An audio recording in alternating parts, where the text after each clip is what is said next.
Praise the lord. ఈ ఉదయకాల సమయం దేవుడు నీకు ఇస్తున్న వాగ్దానం కీర్తనల గ్రంథము 23వ అధ్యాయము 1వ వచనం. యెహోవా నా కాపరి, నాకు లేమి కలుగదు. ఇక్కడ దావీదు గారు ఏం చెప్తున్నారంటే యెహోవా నా కాపరి అంటే ఆయన నన్ను పోషించేవాడు, నన్ను నడిపించేవాడు, నాకు కావలసిన సమస్తము చూసుకునేవాడు అని ఆయన చెప్తున్నాడు అన్నమాట. ఓకే, సో మీరు ఇక్కడ చూసుకుంటే యోహాను సువార్త 10వ అధ్యాయము 11వ వచనంలో యేసు ప్రభు తాను మంచి కాపరిని అని చెప్పుకున్నారన్నమాట. అంటే ఆయన ఒక మంచి కాపరి. ఓకే, అలాగే నెక్స్ట్ లైన్ చూసుకుంటే నాకు లేమి కలుగదు.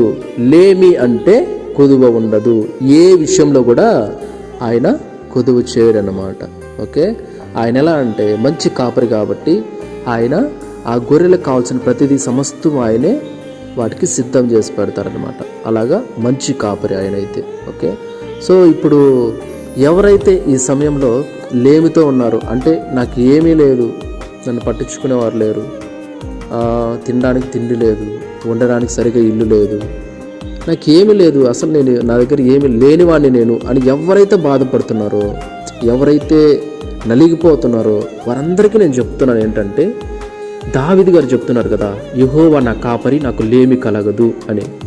ఈ సమయంలో ఎవరైనా కావచ్చు అలాంటి స్థితిలో ఉంటే మీరు దేవుని వద్దకు రండి.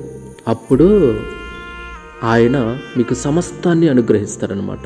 మీకు ఏ లేమి, ఏ కొదువ ఉండదన్నమాట. ఓకే, సో అందరూ ఈ వాక్యాన్ని క్లెయిమ్ చేసుకోండి, దేవుని స్తుతించండి, మహింపరచండి. దేవుడు మీ అందరిని దీవించి ఆశీర్వదించును గాక. ఆమేన్.